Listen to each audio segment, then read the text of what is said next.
والسلام على سید الانبیاء والمرسلین وعلى آلہ واصحابہ اجمعین، اما بعد۔ میرے پیارے دوستو، رمضان المبارک کا مہینہ چل رہا ہے اور مجھے دو باتیں عرض کرنی ہے صرف، جن کا ہماری روزمرہ کی زندگی سے واسطہ پڑتا رہتا ہے۔ سب سے پہلی بات تو روزے کے تعلق سے ہے۔ نبی کریم صلی اللہ علیہ وسلم کا ارشاد ہے الصوم جنہ، روزہ ڈھال ہے۔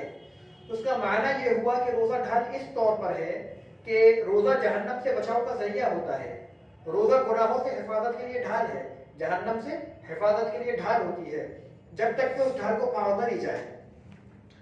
ڈھال جو کہ پھٹ بھی جاتی ہے تو جہنم سے ڈھال ہونے کا مطلب یہ ہے کہ وہ جہنم سے بچاؤ کا ذریعہ بنے گا۔ اب ہمیں اپنی ڈھال کی حفاظت کرنی ہے، کیونکہ جیسے دشمن وار کرتا ہے ڈھال پھٹ جاتی ہے، بالکل اسی طرح سے کچھ ایسی چیزیں ہیں جن کی وجہ سے روزے میں اگر وہ کی جائے تو روزہ ٹوٹتا تو نہیں ہے، لیکن اس کا جو اثر ہے وہ ختم ہو جاتا ہے، یعنی جس کی وجہ سے کہا گیا ہے کہ روزے کو پھاڑنا نہیں چاہیے، اس سے روزہ پھٹ جاتا ہے۔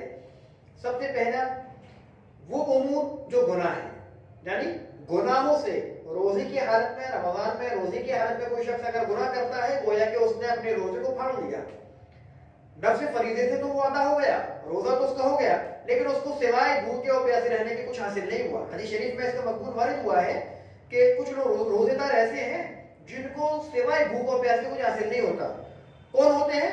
جن کو ٹائم پاس کرنے کے لیے گناہوں میں مبتلا ہو جاتے ہیں، جو ٹائم پاس کرنے کے لیے لوگوں کی غیبتیں کرنا شروع کر دیتے ہیں اور جو لوگوں کی برائیاں کرنا شروع کر دیتے ہیں، روزے کی حالت میں وہ گالیاں دیتے ہیں، روزے کی حالت میں وہ گناہ کرتے ہیں، طرح طرح کے مطلب گناہ تو الگ الگ ہوتے ہیں۔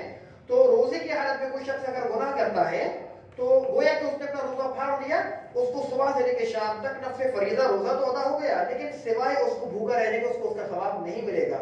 اس لیے ہم لوگوں کے لیے سب سے زیادہ ضروری ہے کہ ہم لوگ روزہ رکھیں، تو روزہ رکھنے کے بعد میں ہمارے لیے ضروری ہے جس طرح سے ہم کھانے اور پینے سے اپنی حفاظت کر رہے ہیں، بچ رہے ہیں، بالکل اسی طرح گناہوں سے بچیں، کیونکہ روزہ دو چیزوں کا نام ہے، ظاہری کھانا پینے سے بھی ہمیں روکنا ہے اور باطنی چیزوں سے بھی یعنی گناہوں سے بھی ہمیں روکنا ہے۔ دو چیزوں سے حفاظت روزہ کرتا ہے۔ اس لیے روزے میں یہ مقصود ہے کہ محض کھانا پینا نہیں ہے کہ اللہ تعالیٰ نے بھوکے رہنے کا حکم دیا، نہیں، کھانا پینا بھی ہو یعنی ان سے روکنا بھی ہو اور ساتھ میں گناہوں سے روکنا ہو۔ سب سے ضروری بات جو معاشرے میں مجھے دیکھنے میں آ رہی تھی کہ انسان روزہ کاٹنے کے لیے ایک دوسرے کی برائی شروع کر دیتا ہے، ایک دوسرے کی غیبتیں شروع کر دیتا ہے، ایک دوسرے کی چغلی شروع کر دیتا ہے، لڑائی جھگڑا شروع کر دیتا ہے، یہ بہت روزے کو ناقص کر دینے والی باتیں ہیں۔ اس لیے ان سب چیزوں سے حفاظت کی از حد ضرورت ہے، بہت زیادہ ضرورت ہے۔ دوسری بات، روزے کے اندر الحمدللہ تلاوت قرآن مجید سب کرتے ہیں اور کرنے کا حکم بھی ہے اور کرنا بھی چاہیے۔ میں بارہا کہتا ہوں رمضان کا خاص تعلق ہے قرآن مجید سے، بلکہ قرآن مجید سے نہیں، آسمانی کتابوں سے، توریت، زبور، انجیل، حضرت ابراہیم علیہ السلام کے صحیفے وغیرہ سب یہ رمضان المبارک میں ہی عطا کیے گئے لوگوں کو، حضرات انبیاء اکرام علیہ السلام کو۔ تو چونکہ اس کو خاص مناسبت ہے آسمانی کتابوں سے، تو اور ہم جو ہے قرآن مجید کو پڑھتے ہیں، قرآن مجید کو ہم مانتے ہیں، اس پر ایمان رکھتے ہیں، اور ہمارے نبی حضرت محمد صلی اللہ علیہ وسلم پر وہ نازل ہوا، تو ہمیں قرآن مجید کو پڑھنا چاہیے، لیکن اس کے طریقے کے ساتھ اس کے آداب کی رعایت کرتے ہوئے، ایسا نہ ہو کہ ہماری غفلت کی وجہ سے اس کی بے ادبی ہو رہی ہو۔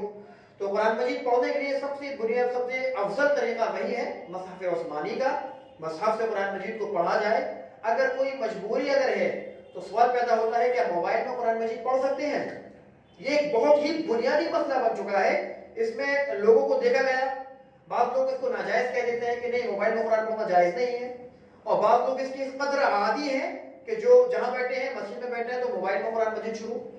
تو یہ بہت ضروری چیز ہے، اس کو سمجھ لیں۔ دیکھیے اعتدال سے رہنا چاہیے۔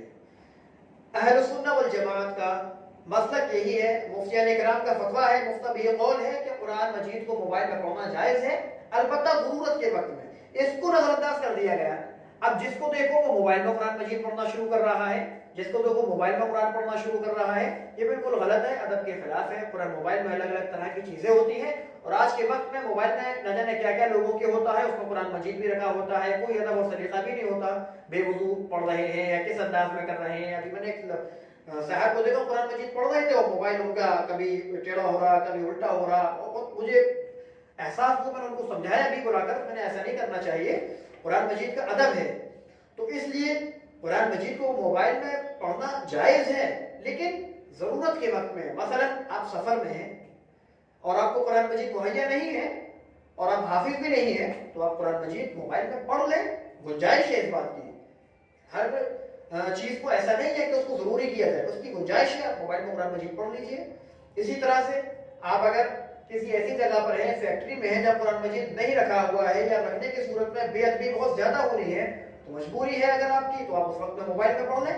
لیکن اگر آپ مسجد میں ہیں یا آپ گھر کے اندر ہیں یا آپ کہیں ایسی جگہ پر ہیں جہاں قرآن مجید مہیا ہے یا آپ قرآن مجید حاصل کر سکتے ہیں، تو اس وقت میں موبائل میں پڑھنا ہرگز درست نہیں۔ مطلب میں حکم شرعی نہیں کہہ رہا کہ جائز نہیں ہے، بلکہ میں یہ کہہ رہا ہوں بالکل مناسب نہیں ہے، ادب کے بھی خلاف ہے۔ آپ اس وقت میں قرآن مجید مصحف میں پڑھیں۔ اللہ تعالی ہم سب کو عمل کی توفیق عطا فرمائے۔